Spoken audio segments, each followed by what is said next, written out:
Welcome to Right Brain Rants. This is RBT, and this is my fourth video in a 7-video series. This one's probably my most difficult, to be honest with you. Investor harm and human impact. This is the part that hits hardest, the raw, bleeding heart of the whole MMTLP tragedy. Because behind the tickers, the halts, the billions in counterfeit shares, there's real human beings. Not hedge funds, not algorithms, not billionaires playing with house money, but just everyday people. Moms and dads and grandparents and veterans, teachers, blue-collar workers who dared to believe the markets were fair and got absolutely destroyed for it. These weren't sophisticated players gambling on memes.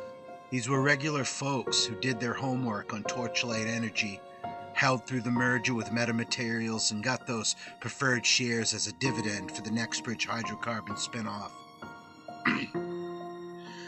They waited patiently, watched the volume explode, saw the price climb, and thought finally some justice was coming.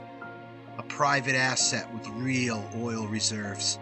A chance at life-changing money earned the old-fashioned way. By holding and believing. Then the U3 hit overnight. Everything vaporized. Tens of thousands of people. Estimates run 50,000 to 70,000 retail holders. Woke up to frozen accounts. Worthless placeholders turned into a liquid private shares that couldn't sell on any exchange. Brokers like Fidelity, Schwab, TD Ameritrade, E-Trade, many botched the deliveries or showed massive share imbalances that screamed fraud. People who had hundreds of thousands, even millions on paper, saw it drop to pennies in gray market trades or just sit there, dead money. But the numbers only tell half the story. The real damage was to lives. Retirees who poured their nest eggs in, planning on that payout for comfortable old age, now facing foreclosures, skipping medications, moving in with kids. Veterans who invested disability checks or savings from deployments, thinking this was their shot at stability, shattered. Single parents who saw it as college funds for their kids, gone. Marriages cracked up under the financial strain and the rage at being robbed. And the darkest part, suicides. Real people who couldn't bear the loss, the betrayal, the hopelessness. Names like John Berter's community heard whispers of fathers, brothers, friends who took their own lives because the pain was too much. Families left panicking, picking up the pieces, asking why the system let this happen. This wasn't accidental collateral damage. This was foreseeable, deliberate devastation caused by people who knew exactly what they were doing. The shorts who naked sold billions of shares they never owned. The market makers who failed to deliver for years. The regulators who coordinated the U3 rescue mission at the perfect moment to bail them out. They didn't just steal money, they stole futures, dignity, mental health, and in some cases, lives.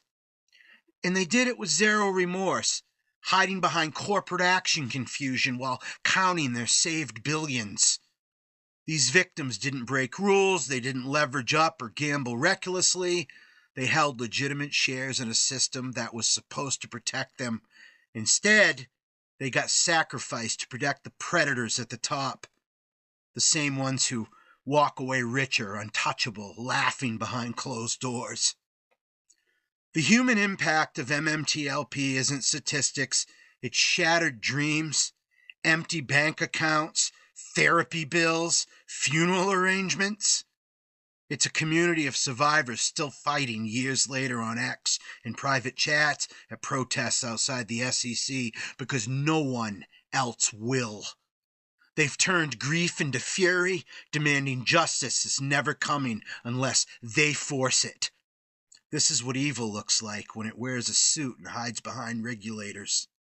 Not just taking your money, but breaking your spirit while protecting the guilty. MMTLP holders didn't deserve this. No one does.